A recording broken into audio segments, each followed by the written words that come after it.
Welcome back again. In a surprise turn of events, Bernie Sanders dropped out of the 2020 Democratic race for president.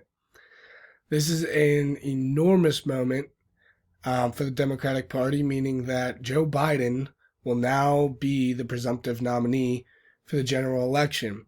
So he will face off against Donald Trump as he goes for re-election. Bernie Sanders was the candidate that promised free college to everybody and Medicare for all.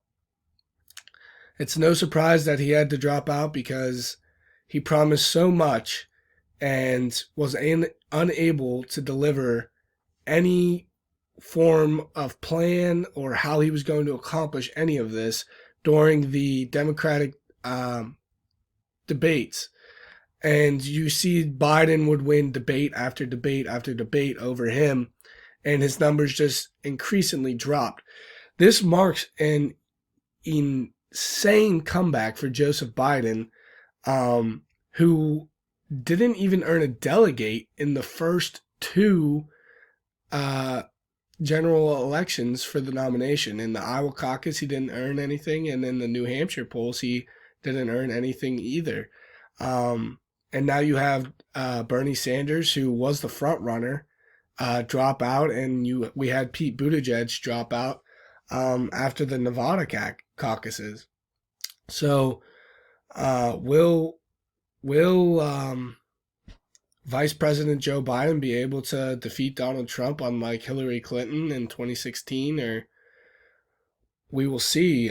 It's certainly going to be a challenge for Donald Trump, considering that this pandemic is hurting his credibility and his approval rating and how he's handling it. It is no secret that Donald Trump is handling this pandemic poorly and is making bad decision after bad decision on how he should conduct the country and reopen the economy. It's going to be tough to beat Joe Biden in the presidential debates this fall when he has to defend all of the decisions he's made during this pandemic.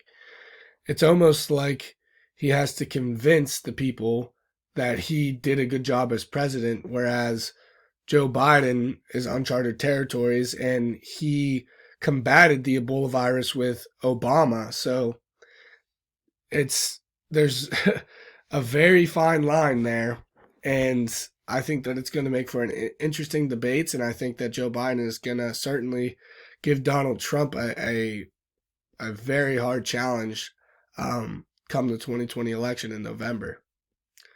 Thank you. I hope you check out my other videos.